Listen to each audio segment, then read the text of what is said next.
In terms of quantity, September was probably my worst reading month this year. But if we're talking about quality, September has hands down been the best reading month for me so far. I really didn't read as much as I wanted to this month. I only ended up reading about 6 books. I'm not really upset about that because I really didn't make reading a priority this month. I had a lot of fun family stuff going on, so I kind of took a step back from reading and focused a lot of my attention on being present with my family. So I'm not even mad that I didn't really read as many books as I normally do, but I'm really happy because I read some really good ones that I'm very excited to share with you guys. I've read some books that are definitely very popular here on BookTube, and then I also found a brand new series that I actually haven't heard anyone talk about. It might be popular, it may not be, but I honestly have never heard anyone mention this series before, and I recently found it and I'm obsessed with it. So I'm just excited to chat with you guys about books today. Also, my viewfinder on my camera is basically broken. I'm looking at myself upside down and it's so distracting. So if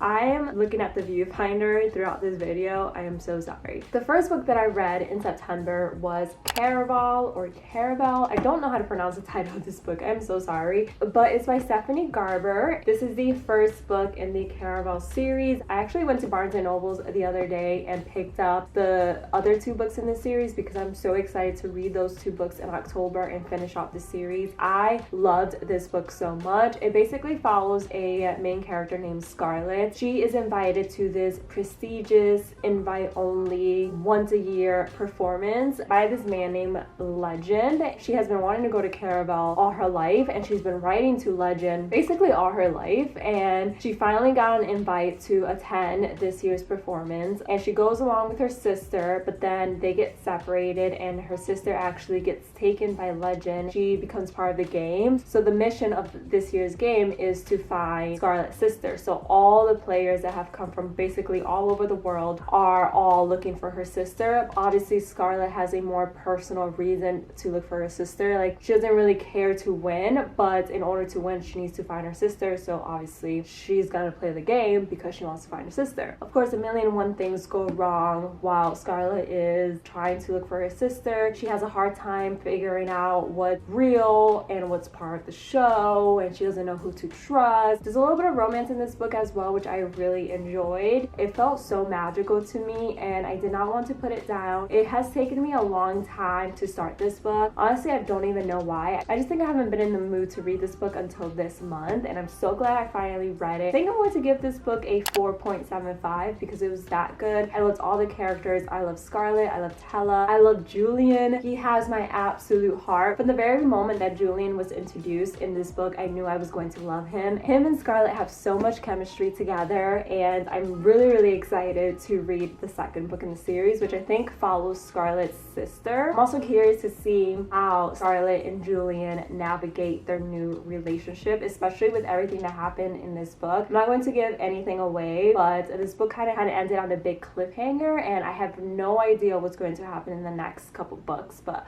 I'm excited to find out. If you haven't read this book, I definitely recommend. It's very easy to follow. I feel like some fantasy books can be very hard to get into because obviously there's a lot of world building that goes with fantasy, but this book really captivated my attention from the first page, and I was not bored whatsoever. The rest of the books that I read this month, I actually read on Kindle Unlimited. This was honestly the only physical book that I read, so I made no progress with my physical TBR this month, but that's okay. One of the first books that I read on Kindle Unlimited was The Thicket. This was a horror thriller book. It revolves around, I would say, 3 characters, and one of the characters is actually a serial killer. The serial killer is using a haunted theme park as his hunting ground. It says this book takes place in Halloween, and it's like kind of like Universal in Orlando. It's like a little horror fest, and since everyone dresses up with costumes, the serial killer is in a costume himself, and it's so easy for him to murder unsuspecting people, and obviously the police have no idea who he is because he's wearing a costume. It also follows a character who is the older sister of one of the serial killer's victims, who's actually with her brother the night that he was murdered, and throughout the book she struggles with a lot with survivor's guilt. And then the other character is a young teenager who attends this horror fest after the first set of killings occur, and she's basically there to have a good time with her friends,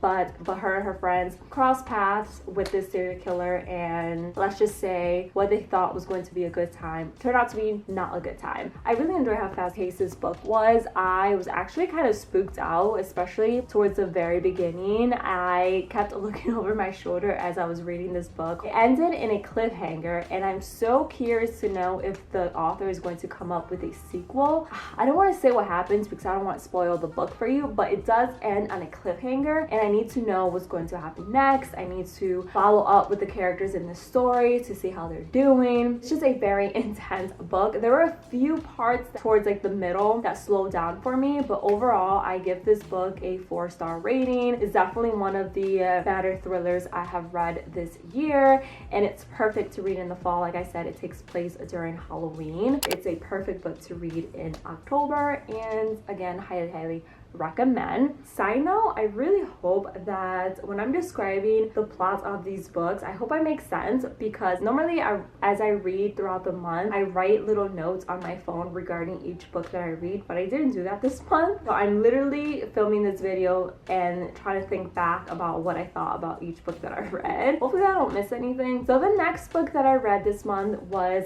Things We Left Behind by Lucy Score. If you have been watching my channel for a while, you know that I have been waiting for this book for such a long time. Ever since I read the first book, I've been wanting a Lucian and Sloane book, and it's finally here. I think it actually came out this month, so it is a new release. This is like the first time in my entire life that I'm actually up to date with books and new releases, but this is the third book in the Knockmount series. If you're unfamiliar with that series, it's basically a small town romance series by Lucy Score, and I really enjoyed the first book. I didn't really like the second book, but like I said, I've been waiting for this third book for so long that my expectations were super high. It basically follows two characters, Sloane and Lucian. They're kind of enemies to lovers. They were friends when they were younger, but then they had a falling out, and it's been like 20 years or so, and they basically hate each other. I say hate each other because it's pretty obvious that they don't hate each other. There's a lot of trauma in both of their past and a lot of things that went wrong when they were younger, so all that prevents them from actually having a relationship. The banter between Sloane and Lucian was 10 out of 10 for me. I actually really enjoyed this book. You got to see Sloane and Lucian as adults, and you got to see them work through their problems, but you also got to see little glimpses of their past, and you got to see what made them fall out in the first place. The reason they had a falling out, like, I get it, it was important, but it was also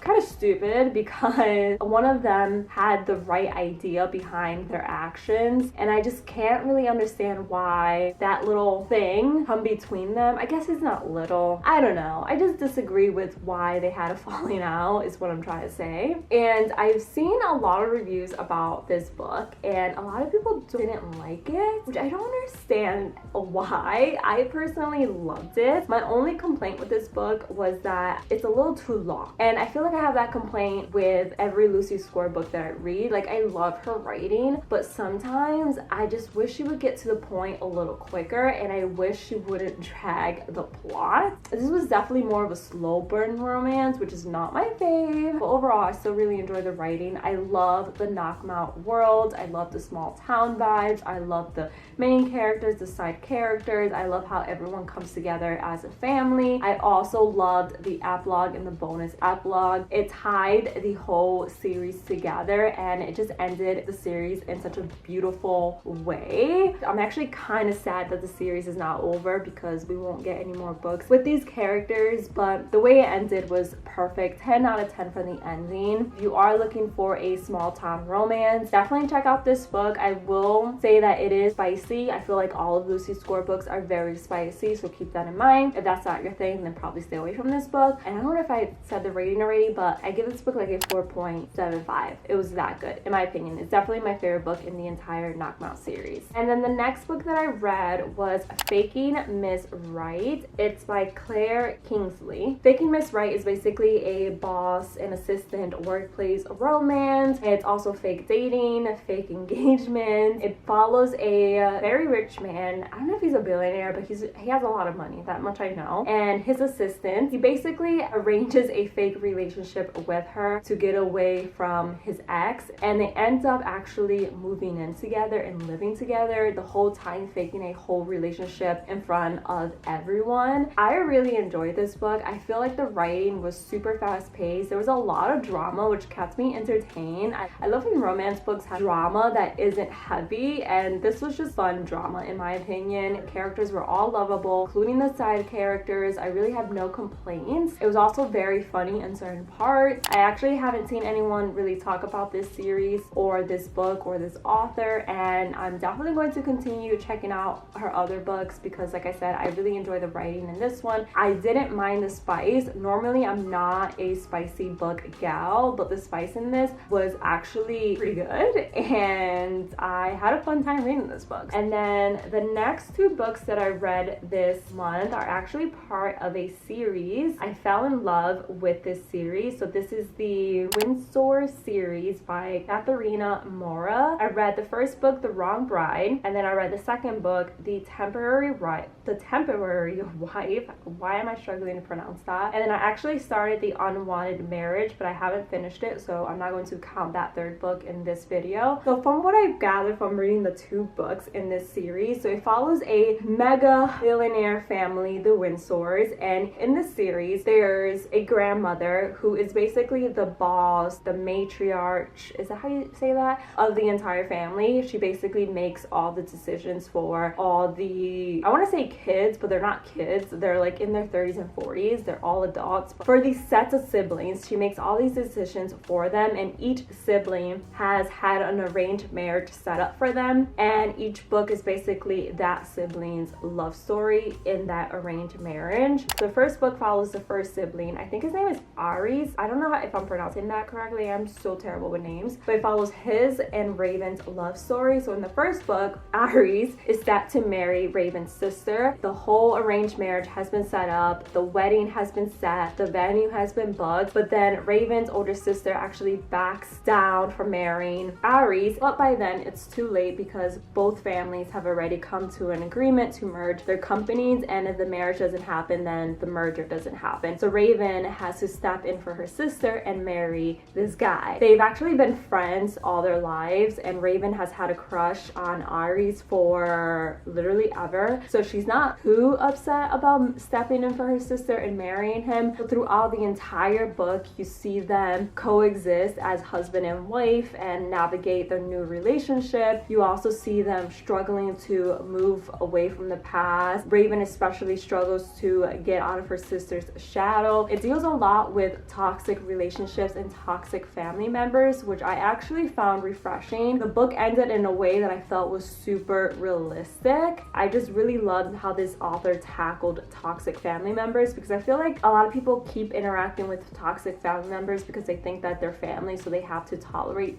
certain behaviors when they don't. And I just really loved how the author tackled Raven's toxic ass family. Like, there were so many parts in this book where I wanted to punch Raven's mother and sister because they were hella toxic and they did not deserve Raven. But all the other characters were absolutely amazing. I loved the two main characters, I loved the side characters. The other siblings in the Windsor family were all a hoot. I loved them so much. This was definitely a 5-star read for me. Like I said, I read this on my Kindle Unlimited, but I'm actually going to order the book because I need a physical copy. And as soon as I finished it, I wanted to reread it again. Like, that's how you know you love a book. Like, the minute you finish it, you want to read it again because you're like, wait, I'm not done with these two characters. I love them so much. If you are into arranged marriages, billionaire romances, definitely check out this series. The second book basically follows the next sibling in the Windsor's family. He's also set to marry, I guess, a socialite, but he doesn't want to marry that socialite, so he marries his personal assistant. That's why it's called Temporary Wife, and he's going against his grandmother's wishes. And this one is very steamy. Like, both books are pretty steamy, but I feel like the second book is a lot steamier than the first one. And that's one thing, if you're not into spice, that you probably won't enjoy this series. But honestly, I enjoy this series so much, and even though I'm not a fan of like spicy books, this one was definitely well done, and it was super fast paced. The second book dragged a little bit for me, so for that reason I'm only giving it a 4-star rating. I feel like the second book dragged halfway through, and I wasn't a huge fan of the female main character, Valentina. I feel like she was super insecure, which there's nothing wrong with having insecurities. We all have our own set of insecurities that we deal with every single day. That wasn't my problem. It was just that she needed she needed to constantly be reassured that her husband actually wanted to be with her. She was just a little too insecure for me. I feel like this book could have ended a lot earlier than it did. But aside from that, I still very much enjoyed this book. And like I said, I started the third book last night. I don't really have much to say because I'm still in the first 100 pages, but I definitely recommend the series. I'm so glad that I found it on Kindle Unlimited because I've been enjoying it so much. Those are all the books that I read in September. Like I said, I didn't read too many, but I read some really good ones. All of these books were amazing. I didn't give any of these books less than a 4-star rating. Definitely recommend these 6 books if you are looking for new book recs. Let me know in the comments below what books you read in September. I would love to know, and I really hope you guys enjoyed watching this video. If you did, don't forget to give it a big thumbs up. Don't forget to subscribe. I would love to have you on my channel, and I'll see you guys in the next one. Bye guys.